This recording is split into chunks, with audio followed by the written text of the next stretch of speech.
Good morning friends, welcome to study with Neelam.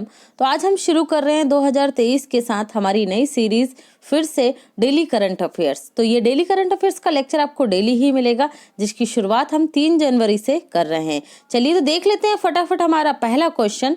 Benjamin Netanyahu ने 6वीं बार निम्न में से किस देश के प्रधानमंत्री के रूप में शपथ ली है? तो यहाँ हमारा राइट आंसर होगा बी, इजराइल के ये प्रधानमंत्री बन गए। कौन? Benjamin Netanyahu. कितनी बार, कौन सी बार बने हैं ये? तो ये 6वीं बार बन गए हैं। चलिए तो इनसे रिलेटेड कुछ पॉइंट्स देखते हैं। बेंजामिन नेतन्याहू 6वीं बार इजराइल के प्रधानमंत्री बने हैं। इजराइल की संसद, जिसे नेसेट कहा जाता है, कि 120 सदस्यों में से 63 सदस्यों ने नेतन्याहू का समर्थन किया। बेंजामिन नेतन्याहू ने यार लिपिड का स्थान लिया है। इससे पहले इजराइल के प्रधानमंत्री कौन थे? यार लिपिड थे। उनके स्थान पर अब आ गए हैं बेंजामिन नेतन्याहू। लिक्विड पार्टी के गठबंधन से यह संभव हो पाया है। इजराइल की एक लिक्विड पार्टी है जिसमें कई पार्टियों ने मिलकर गठबंधन किया और उन्होंने बेंजामिन नेतन्याहू को इजराइल का अगला प्रधानमंत्री चुना है। ओके, बेंजामिन नेतन्याहू ने कहा है कि इन्होंने प्रधानमंत्री बनने के बाद 3 महत्वपूर्ण बातें कही हैं, जिसमें से एक पर इन्होंने एग्जीक्यूशन भी शुरू करवा दिया। क्या क्या कही? ईरान को परमाणु शक्ति बनने से रोकना है, बुलेट ट्रेन का प्रारंभ इजराइल में कराना है और इब्राहिम समझौते का विस्तार करना है। देखिए, ईरान को परमाणु शक्ति मतलब ईरान परमाणु संपन्न देश ना बन पाए, और ईरान और इजराइल की नहीं बनती है। ओके, ध्यान रखिए ये बात। तो ईरान क्या कर रहा है, जो सीरिया है वहां पर एक दमिश्क, जो सीरिया की कैपिटल थी दमिश्क, वहां पर इंटरनेशनल दमिश्क एयरपोर्ट था। ओके, उस पर बमबारी करके उसे तबाह कर दिया गया इजराइल के द्वारा। और कारण क्या बताया गया कि यहाँ से इजराइल के विरुद्ध हथियारों की आवाजाही की जाती है ईरान से, इसलिए से इन्होंने तबाह कर दिया। दूसरा, बुलेट ट्रेन चलाएंगे। और तीसरा, अब्राहम समझौता। तो अब्राहम समझौते को आप अब्राहम एकॉर्ड के नाम से जानते हैं। किस किस के मध्य हुआ ये? इजराइल और यूएई के मध्य हुआ। ये किसके सहयोग से संपन्न हो पाया था? तो याद रखिएगा, डोनाल्ड ट्रंप के सहयोग से संपन्न हो पाया था। इसमें जो मुस्लिम कई देश हैं वो इस समझौते के तहत इजराइल के साथ अपने संबंधों को सामान्य बना रहे हैं, व्यापार संबंध स्थापित कर रहे हैं और इजराइल के साथ अपने संबंधों की शुरुआत भी कर रहे हैं। तो याद रखिएगा अब्राहम एकॉर्ड।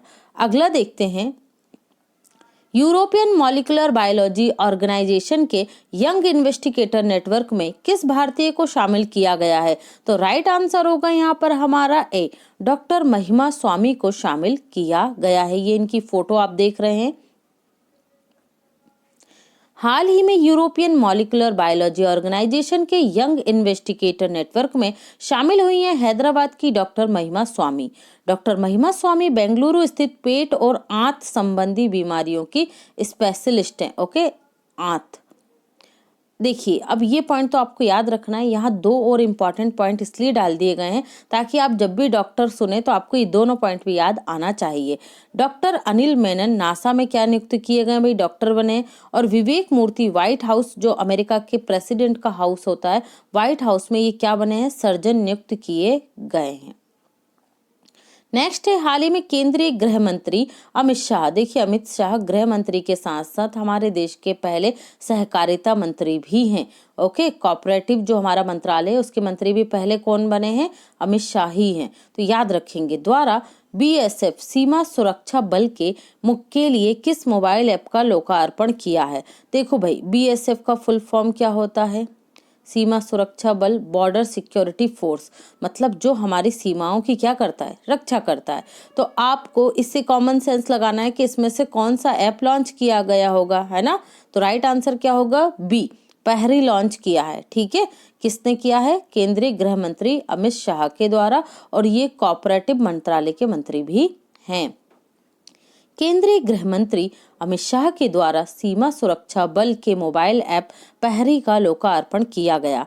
इस ऐप के माध्यम से बीएसएफ के जवानों से संबंधित जानकारी, स्वास्थ्य, आवास, अवकाश आदि से संबंधित सभी जानकारी के लिए एक समाधान बनाएगा। मतलब जो बीएसएफ के जवान हैं वो अपनी पर्सनल जानकारी, उनकी जो छुट्टी है कब मिलेगी, उनके स्वास्थ्य संबंधी जो डिटेल है, उनको आवास संबंधी जो डिटेल है, वो सभी इस एक मोबाइल ऐप पर प्राप्त उन्हें हो जाएगी, जिसका नाम क्या रखा गया है, प्रहरी रखा गया है। 1965 के भारत पाकिस्तान युद्ध के बाद बीएसएफ की भारत के सीमाई क्षेत्रों में नियुक्ति की गई थी। ओके, ऑपरेशन सरद हवा राजस्थान के सीमावर्ती क्षेत्रों में बीएसएफ के द्वारा चलाया जाता है, जिसमें से भी आप लोग न्यूज में सुनते होंगे कई बार पाकिस्तानी ड्रोन यहाँ पर मिलते हैं। ओके, असिग्मा क्या है, इसे भी भारतीय सेना द्वारा लॉन्च किया गया था, तो ये भी आप याद रखिएगा। हाल ही में निम्न में से किस प्रौद्योगिकी संस्थान को व्हार्टन क्यूएस री इमेजिंग एजुकेशन अवार्ड अमेरिका द्वारा दिया गया है? ओके, देखो ये बहुत इंपॉर्टेंट क्वेश्चन है। ओके, क्योंकि इस अवार्ड को कहा जाता है शिक्षा का ऑस्कर अवार्ड। तो ये किसे मिला है? आईआईटी मद्रास को। राइट आंसर क्या होगा हमारा? यहाँ होगा right answer A, IIT Madras. चलिए, तो आईआईटी से जुड़े सारे पॉइंट हम देख लेंगे एक बार में। अमेरिका में शिक्षा के ऑस्कर अवार्ड के नाम से प्रसिद्ध व्हार्टन क्यूएस री इमेजिंग एजुकेशन अवार्ड 2022 से आईआईटी मद्रास को सम्मानित किया गया है। आईआईटी मद्रास के तकनीकी प्रसार, मतलब ये जो तकनीकी है उसका प्रचार प्रसार जो किया जाता है आईआईटी के द्वारा, उसके लिए इन्हें इस अवार्ड से सम्मानित किया गया है। ओके, तो याद रखेंगे। हाइपरलूप टेक्नोलॉजी और 5G टेस्ट बेड जो नेतृत्व किया है वो भी किसने किया है? आईआईटी मद्रास ने किया है। दोनों पॉइंट याद रखेंगे। इसके बाद पहला 3D प्रिंटर जो घर बनाया गया वो आईआईटी मद्रास के द्वारा ही बनाया गया था। किसान ऐप को आईआईटी रुड़की ने लॉन्च किया है। अब उसके बाद ये चारों जो है जिसमें आपको कंफ्यूजन हो गई, यहाँ एक बार में लिख दिए गए, इन्हें अच्छे से नोट कीजिएगा ताकि आपको कंफ्यूजन ना हो। परम कामरूप किसने स्थापित किया? तो आईआईटी गुवाहाटी ने। परम अनंत किसने स्थापित किया? आईआईटी गांधीनगर ने। परम शक्ति किसने स्थापित किया? आईआईटी खड़गपुर ने। और परम गंगा आईआईटी रुड़की ने। ओके, तो ये आप याद रखेंगे किस आईआईटी के द्वारा किसे स्थापित किया गया है। नेक्स्ट देखते हैं। प्रधानमंत्री नरेंद्र मोदी ने पश्चिम बंगाल की पहली वंदे भारत एक्सप्रेस को किस मार्ग पर प्रारंभ किया है? ओके, तो इसे इन्होंने ऑनलाइन कॉन्फ्रेंस के द्वारा लॉन्च किया था। तो ये क्या है आपका? हावड़ा न्यू जलपाईगुड़ी। ओके, याद रखिएगा। राइट आंसर होगा यहाँ पर हमारा बी। पश्चिम बंगाल के हावड़ा नई जलपाईगुड़ी के मध्य पश्चिम बंगाल की पहली वंदे भारत ट्रेन को चलाया गया। पिछले 3 वर्षों में, अगले 3 वर्ष है ना, आने वाले जो 3 वर्ष हैं उसमें लगभग 400 वंदे भारत ट्रेनों का निर्माण किया जाएगा। इसका उल्लेख कहाँ किया गया? बजट में किया गया था। वंदे भारत एक्सप्रेस क्या है? एक सेमी हाई स्पीड ट्रेन है। इनकी प्रारंभ में गति कितनी थी? 160 किलोमीटर प्रति घंटा थी। देश में पहली वंदे भारत ट्रेन नई दिल्ली से वाराणसी के बीच में चलाई गई थी। तो ये आपको हमेशा पता होना चाहिए, याद होना चाहिए कि देश में पहली वंदे भारत ट्रेन कहाँ से कहाँ तक चली थी? तो नई दिल्ली से वाराणसी के बीच में चलाई गई थी। वंदे भारत को पहले क्या का नाम दिया गया था? तो पहले इसे T18 के नाम से जाना जाता था, फिर बाद में इसका नाम क्या कर दिया गया? वंदे भारत ट्रेन किया गया है। वंदे भारत ट्रेनों का निर्माण कहाँ होता है भाई? तो याद रखिएगा, इंटीग्रल कोच फैक्ट्री चेन्नई में। इंटीग्रल कोच फैक्ट्री चेन्नई में इनका निर्माण किया जाता है। देश का पहला गति शक्ति कार्गो टर्मिनल कहाँ स्थापित हुआ है? तो ये भी याद रखिए, आसनसोल मंडल में, असम में स्थापित किया गया देश का पहला गति शक्ति कार्गो टर्मिनल। अगला पॉइंट देखते हैं। हाल ही में श्री गुरु गोविंद सिंह जी का कौन सा प्रकाश पर्व मनाया गया है? तो गुरु गोविंद सिंह का 356वां प्रकाश पर्व मनाया गया। राइट आंसर होगा ए। चलिए, तो इनसे जुड़े हुए सभी पॉइंट्स को हम देखते हैं। गुरु गोविंद सिंह के जन्म दिवस को ही प्रकाश पर्व के रूप में मनाते हैं। देखिए, सिख धर्म में जितने भी गुरु हैं उनका जो जन्म दिवस होता है उसे प्रकाश पर्व के रूप में ही मनाया जाता है। ओके, सिख धर्म के पहले गुरु कौन थे? तो गुरु नानक थे। 9वें गुरु गुरु तेग बहादुर थे। इन्हें हिंद की चादर भी कहा जाता है। अंतिम तथा 10वें गुरु कौन थे? तो भाई याद रखिएगा, अंतिम तथा 10वें गुरु गुरु गोविंद सिंह थे। गुरु गोविंद सिंह के बाद कोई गुरु नहीं हुआ था। ठीक है, 10 गुरु हैं सिख धर्म में, याद रखिएगा। कितने गुरु हैं? 10। गुरु गोविंद सिंह का जन्म पटना साहिब बिहार में हुआ था। इन्होंने 5 ककार की अवधारणा दी थी। क्या क्या? कृपाण धारण करना है, कंगा धारण करना है, कच्छा धारण करना है, कच्छा, ठीक है, कच्छा धारण करना है, केस और कड़ा हाथ में पहनना है। ठीक है, तो ये याद रखिएगा किसने दी थी अवधारणा, एग्जाम में पूछा जाता है, स्टैटिक्स जीके का इंपॉर्टेंट पॉइंट है। 1699 में इन्होंने किसकी स्थापना की थी? खालसा पंथ की स्थापना की थी गुरु गोविंद सिंह ने। गुरु ग्रंथ साहिब को ही बाद में क्या मान लिया गया? स्थायी गुरु मान लिया गया। कोई भी 10 गुरुओं के बाद कोई गुरु नहीं रहा। अब किसको गुरु माना जाता है स्थायी रूप से? गुरु ग्रंथ साहिब को ही माना जाता है। तो ये सारे पॉइंट आप ध्यान रखिएगा। हाल ही में किसके द्वारा नई दिल्ली में स्टे सेफ ऑनलाइन अभियान प्रारंभ किया गया है? तो राइट आंसर होगा यहाँ पर हमारा डी, अश्विनी वैष्णव के द्वारा शुरू किया गया है। क्या? स्टे सेफ ऑनलाइन अभियान। हाल ही में G20 प्रेसिडेंसी के अंतर्गत नई दिल्ली में स्टे सेफ ऑनलाइन अभियान का प्रारंभ इलेक्ट्रॉनिक और सूचना प्रसारण मंत्रालय के मंत्री अश्विनी वैष्णव के द्वारा किया गया। अश्विनी वैष्णव जी के पास 2 मंत्रालय हैं, एक है इलेक्ट्रॉनिक और सूचना प्रसारण मंत्रालय और दूसरे हैं ये हमारे रेल मंत्री। ओके, इस अभियान का उद्देश्य क्या है भाई? तो इस अभियान का उद्देश्य ऑनलाइन जो पेमेंट होती है एप्लीकेशंस के माध्यम से उसे सुरक्षित बनाना है। Stay safe online. क्लियर है? बढ़ते हैं अगले क्वेश्चन की तरफ।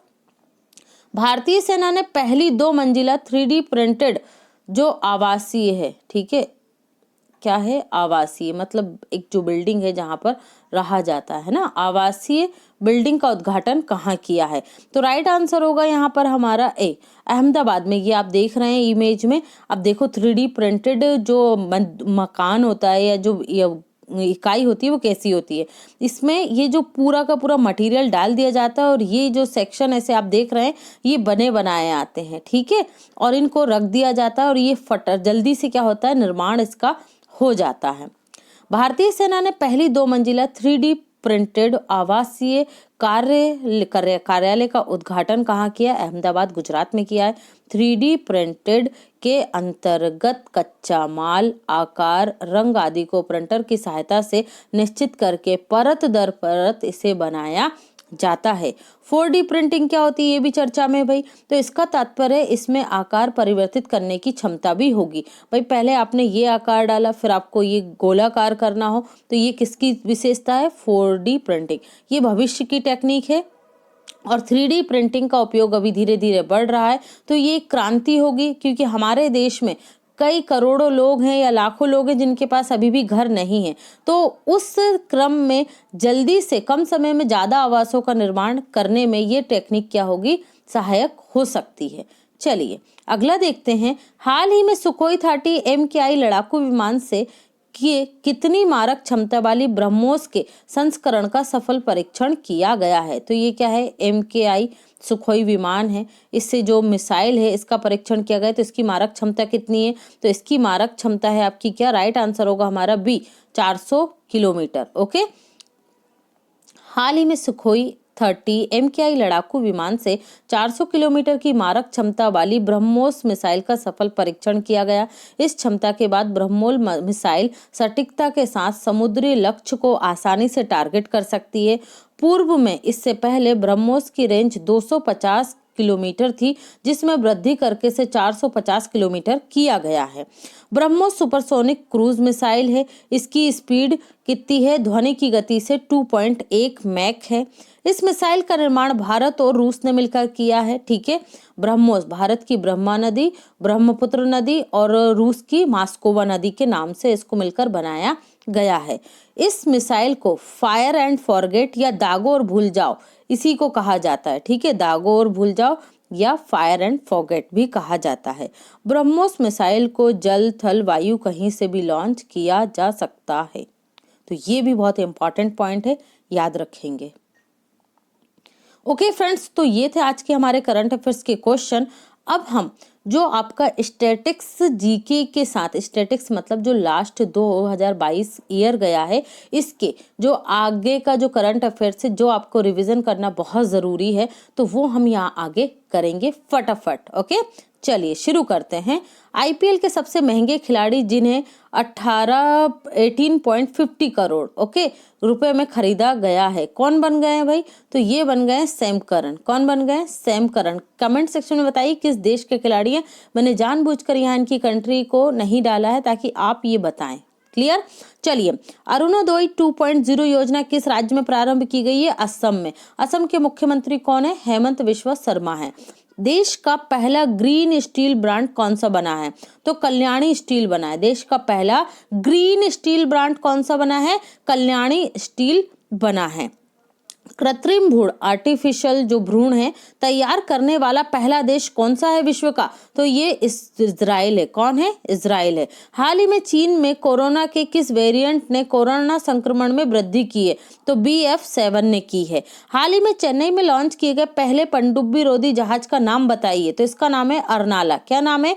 अर्नाला। हॉकी पुरुष विश्व कप 2023 में अंतरराष्ट्रीय हॉकी महासंघ ने किस भारतीय निजी कंपनी को अपना आधिकारिक भागीदार बनाया है? टाटा स्टील को बनाया है।